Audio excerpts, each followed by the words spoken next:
Pak yang terhormat, kita sekarang minta pandangan dari Pak Andre nih, Pak Andre Prasetyo ya. Pak Andre, halo. Iya Pak, siapa Pak? Pak Andre Prasetyo dari Arutmin ya. Beliau mewakili ditugasi oleh Pak Ido Huta Barat ya.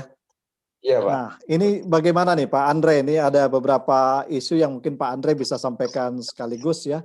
Arutmin salah satu selamat Arutmin udah mendapatkan perpanjangan ya Iya, terima kasih IUPKOP. Pak.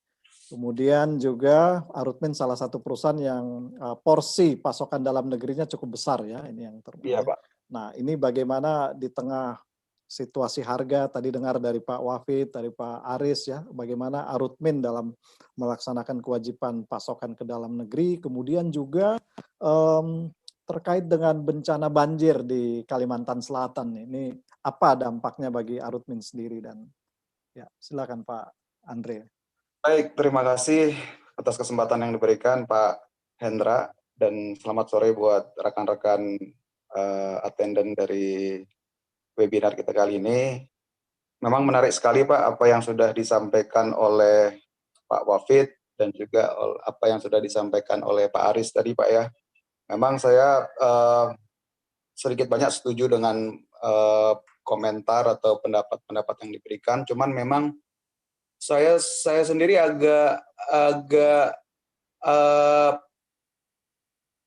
beda apa yang saya kira dari seminar ini tentang supply trend domestik dengan apa yang kita bicarakan di dalam webinar ini Pak. Karena tadinya saya pikir kita akan mendapatkan informasi tentang bagaimana demand, bagaimana supply, tapi nggak apa-apa Pak, ini kita sharing aja sore ini.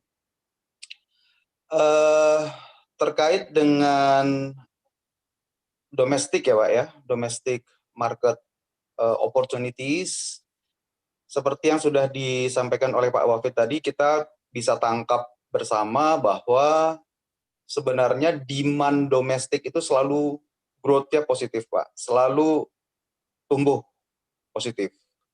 Begitu juga dengan produksi nasional batubara itu selalu positif. Artinya demand positif, supply positif, mestinya everybody happy gitu Pak ya. Tapi ini kan yang terjadi nggak seperti itu Pak Hendra. Ya. Ada periode-periode tertentu memang pembeli happy, ada periode-periode tertentu penjual yang happy. Jadi memang yang perlu kalau kami ya Pak ya, kalau kami memandang bahwa sebenarnya yang perlu diperbaiki itu sebenarnya adalah dari kebijakannya. Karena apa? Karena sebenarnya kita ini pelaku bisnis, kita ini butuh atmosfer yang konstruktif gitu loh menurut saya. Yang selalu menguntungkan atau win-win antara pembeli dan penjual. Bagi kami Pak ya, kami tidak terlalu memusingkan apakah itu cap harga 70 atau apa. Menurut saya 70 itu adalah harga yang fair. Kenapa saya bilang harga yang fair? Karena itu kita kalau trader itu pasti paham deh namanya pivot price. Artinya harga yang selalu kembali ke situ-situ lagi. Terbukti bahwa dalam setahun kemarin ini Pak, 2020 kita bisa temui bahwa ada satu period harga itu bergerak $20 di bawah 70, tapi ada juga di akhir-akhir 2020 harga bergerak $20 di atas 20, di atas 70. Artinya 70 itu memang kita nggak memblame apakah itu karena cap semua orang pergi, apakah karena cap akhirnya semua orang berebutan, itu tidak seperti itu menurut saya. Jadi 70 is a fair price menurut kami ya Pak ya, is a fair price. Memang yang perlu diperbaiki adalah satu menurut kami adalah tentang DMO ini, terutama tentang apa? Tentang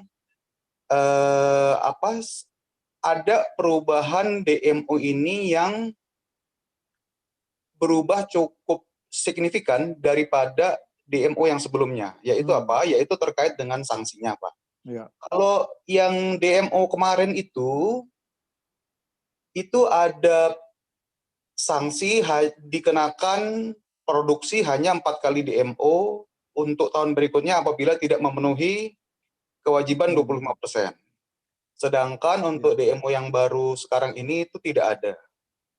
Dan hanya diganti dengan denda, ya Pak ya, besarannya berapa gitu. Saya lupa ininya. Nah, menurut kami Pak, sebenarnya ini yang membuat shortfall atau kelangkaan batubara ini terjadi di awal tahun 2001 ini. Kenapa? Karena saya pikir ya kita bisa berhitung lah Pak lah, berapa selisihnya tadi Pak Aris sudah ngitungin kan, selisihnya itu sekian dolar dibanding dengan penalti yang dikenakan. Itu orang sudah mudah saja menghitungnya. Beda kalau dengan kebijakan DMO yang kemarin memang. Ya. Kalau DMO yang kemarin itu ada jual beli kuota. Transfer kuota ya. Ya, betul. Artinya orang yang memang punya supply ke domestik, paling enggak dia masih punya keep harapan nanti kuota saya ini bisa saya jual gitu.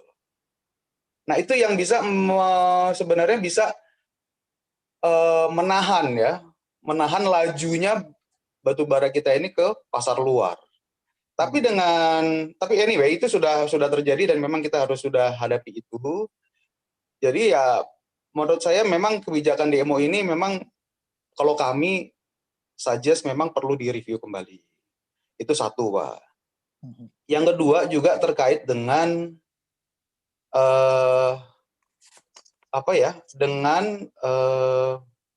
kelangkaan batubara sebenarnya yang di PLN ini. Sebenarnya kalau kita lihat Pak Hendra, kelangkaan batubara yang ada di PLN ini itu terjadi hanya di beberapa PLTU. Ya. Iya, itu tidak terjadi di semua PLTU, tidak. Ya kan? Itu yang terjadi hanya di beberapa PLTU di Jawa. Sedangkan di luar Jawa itu sepengetahuan saya stoknya masih aman. Nah, ini tentu perlu dilakukan review kembali mungkin. Kita menyarankan lah ya kepada PLN untuk bagaimana kontrak-kontrak ini direview kembali. Kenapa yang di luar Jawa itu bisa aman, sedangkan di Jawa itu kritis. Nah, ini tentu PLN lah yang bisa menjawab kenapa bisa terjadi sampai seperti itu. Gitu.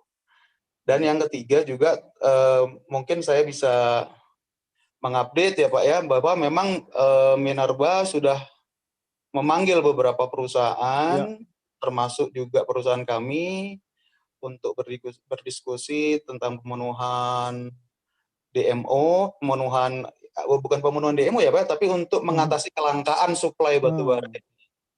Ya, kami dari Arutmin sudah memberikan komitmen kami Pak ya kepada Minerba bahwa kami akan tetap supply seperti biasa. Memang karena tapi kita ini ada musibah banjir Pak ya yang juga mengenai tambang kami, saya rasa bukan hanya Arutmin deh yang kena, hampir semua penambang di Kalimantan Selatan itu kena. Jadi akan terdampak Pak terhadap komitmen yang sudah kami sepakati itu memang Pak. Jadi jujur kami katakan bahwa memang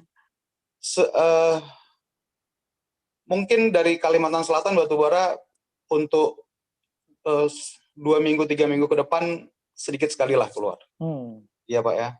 Mungkin saya sudah sampaikan juga ke kawan-kawan PLN mungkin harus dicari alternatif dari tempat lain seperti dari Sumatera mungkin atau dari Kalimantan Timur, walaupun Kalimantan Timur kami tahu juga sedang hujan juga. Tapi kalau dari Kalsel kelihatannya berat ya untuk bulan Januari ini ya Pak ya. Apalagi sekarangnya Januari sudah tanggal 17, udah tanggal 20 nih hari ini. Iya, tinggal 10 hari lagi, 11 hari lagi Januari gitu loh Pak. Ya mungkin itu aja sih Pak Hendra yang bisa saya sharing ya dalam kesempatan kali ini.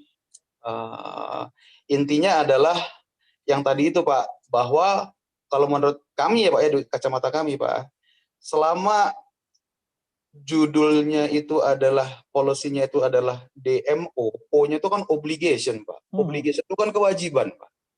Kewajiban itu artinya ada paksaan. di dalamnya, itu pasti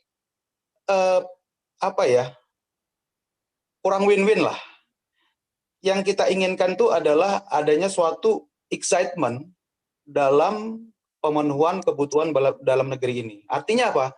Kita tuh senang gitu, mensuplai dalam negeri itu senang, bukan obligasi lagi, tapi kita senang. Memang kita sadar bahwa kita harus mensuplai ke dalam negeri. Nah itu yang memang harus atmosfernya harus diciptakan dari pemerintah juga, harus kita duduk bersama lah, pembeli, penjual, dan juga regulator pemerintah untuk menciptakan excitement itu, Pak. Excitement untuk kita bisa mensuplai ke dalam negeri dengan senang, dengan ikhlas, seperti itu, Pak Hendra. Jadi jangan lagi setiap harga naik seperti ini yang saya perhatikan ya Pak Hendra ya. Kejadian berulang terus. Seminar semacam ini selalu diadakan pada saat langka batu bara. Artinya bukan langka, artinya ketika harga naik, semua orang ekspor, domestik nggak dapat batu bara, selalu ada. Seminar ini selalu dilakukan di situ terus. Jadi maksudnya kejadian ini nggak terjadi gitu loh, mestinya ya Pak. Artinya kita ya harus duduk bersama dengan pemerintah, dengan pembeli, penjual, kita ciptakanlah atmosfer yang baik untuk suplai batubara dalam negeri ini. Itu Pak, menurut kami. Ya, baik. Oke, baik. Terima kasih Pak Andre Prasetyo ya, Pak. Domestic Marketing Manager PT Arutmin. Mungkin nanti kita ada satu sesi terakhir penutup untuk ini Pak ya, dan juga ada beberapa pertanyaan. Nanti we'll get back to you.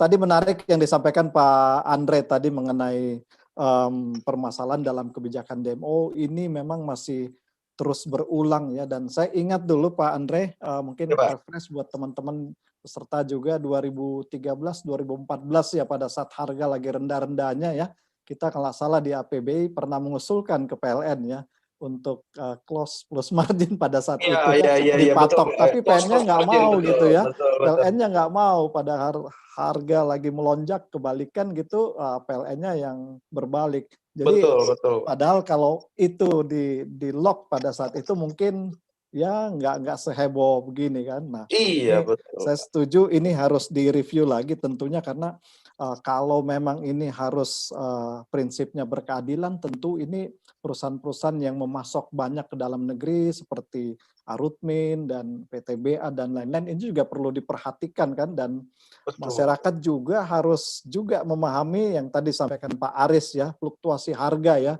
Orang melihat sekarang aja nih, wah harga batu bara naik ya. Padahal air 10 bulan 12 bulan di 2020 itu hanya perusahaan menikmati di 2 bulan terakhir ya, November Desember ya. 10 bulannya itu masa susah, semua orang cuma lihatnya pada saat untung. Padahal dalam mengelola perusahaan tentunya perusahaan juga harus memaksimalkan ya jika ada berkah harga ya, untuk menutupi kerugian-kerugian lah ya.